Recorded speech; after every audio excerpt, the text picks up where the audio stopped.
Dagon, however you say it. I'm this under an appreciable mental strain, since by tonight I shall be no more. Ooh. Okay. Do I, like, press space? Okay, space to continue the text, maybe? Why can't I walk forward? Am I, like, stuck? I can't WSD. Left click. Penniless, and at the end of my supply of the drug which alone makes life endurable, I can bear the torture no longer, and shall cast myself from this garret window into the squalid street below. Well, this is dark. Do not think from my slavery to morphine that I am a weakling or a degenerate.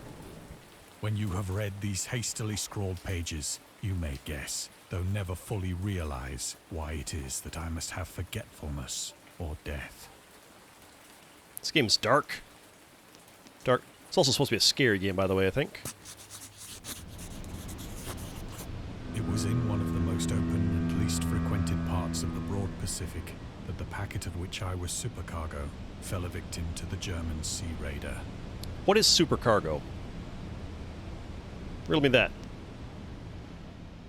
The Great War was then at its very beginning, and the ocean forces of the Hun had not completely sunk to their later degradation.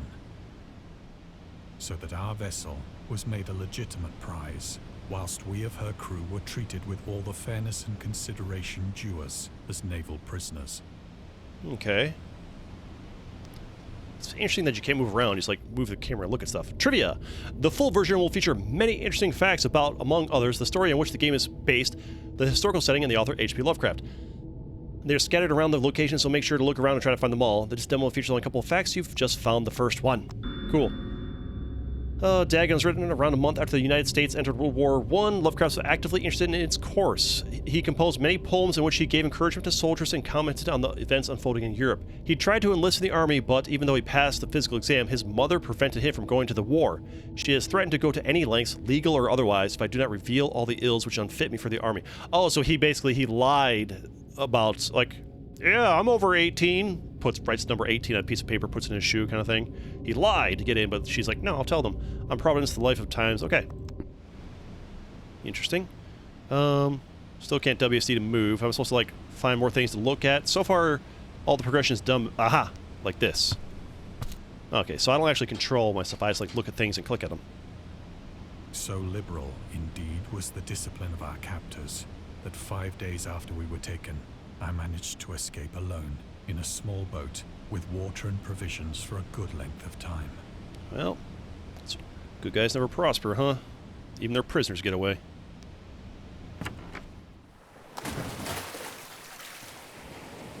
When I finally found myself adrift and free, I had but little idea of my surroundings. Idea, with an R. Never a competent navigator, I could only guess vaguely by the sun and stars that I was somewhat south of the equator.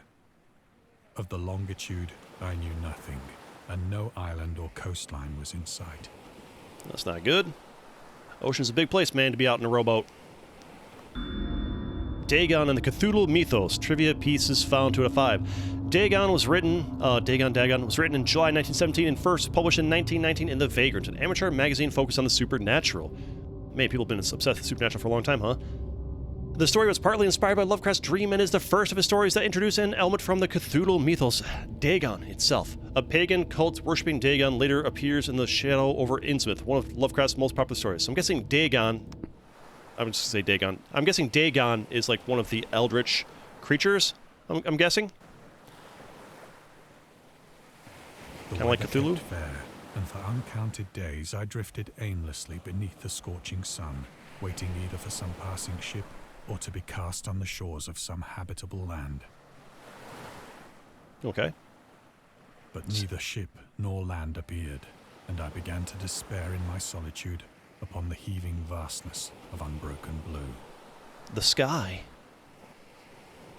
The change happened whilst I slept. What change? What change? Its details I shall never know.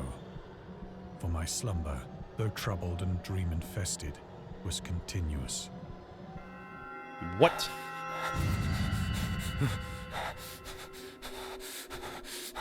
That is some loud breathing in my ears, my dude.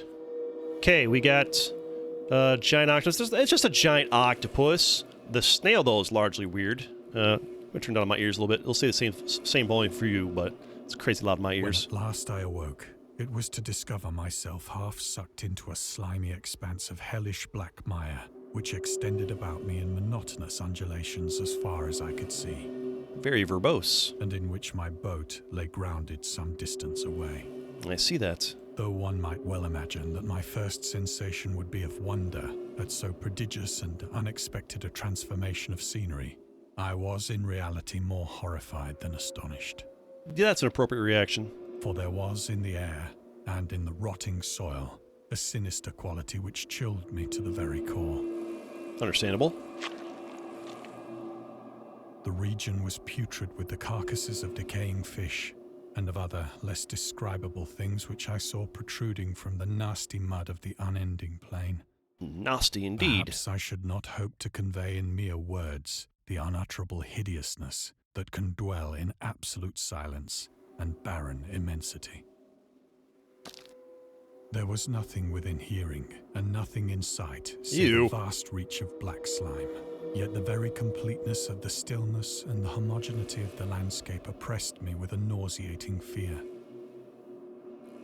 I don't like how this thing's like, it looks like it's smiling at me.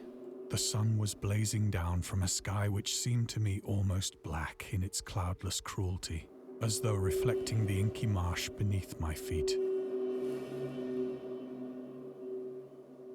I don't like that thing. The inspiration behind Dagon. Dagon seems to be inspired by Fishhead, a short novel by Irvin C. Cobb about unnatural affinities between a hybrid idiot, interesting, and the strange fish of an isolated lake. Supernatural horror in literature, H.P. Lovecraft. Lovecraft's interest in the topic stemmed from his own aversion to fish and sea smells. In his own words, I have hated fish and feared the sea and everything connected with it since I was 2 years old, but I cannot recall what earlier experience gave me such a profound and lasting aversion to the sea and seafood. Interesting. Helps I click properly. That's just a normal looking fish over there. My boat. Oh, the squishing, squelching sounds gross. As I crawled into the stranded boat, I realized that only one theory could explain my position.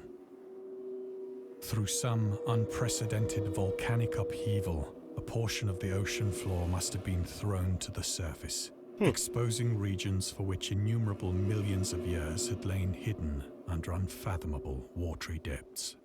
You think you would have noticed that happening. So great was the extent of the new land which had risen beneath me that I could not detect the faintest noise of the surging ocean, straining my ears as I might.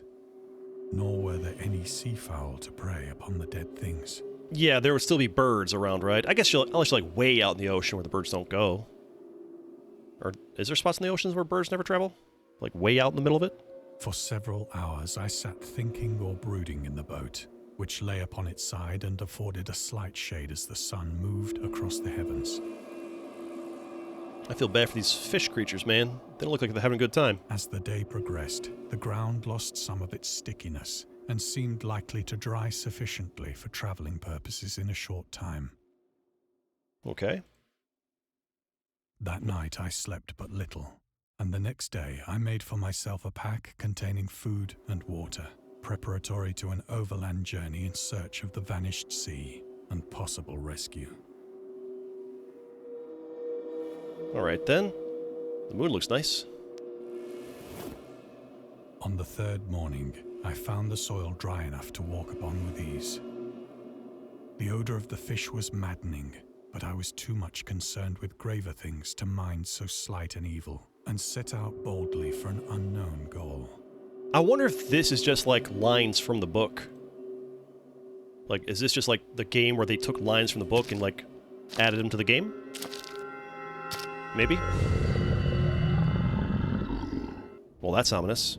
Oh, that's the demo. Alright. Thank you so much for watching. If you liked that, please subscribe and check out some of my other stuff.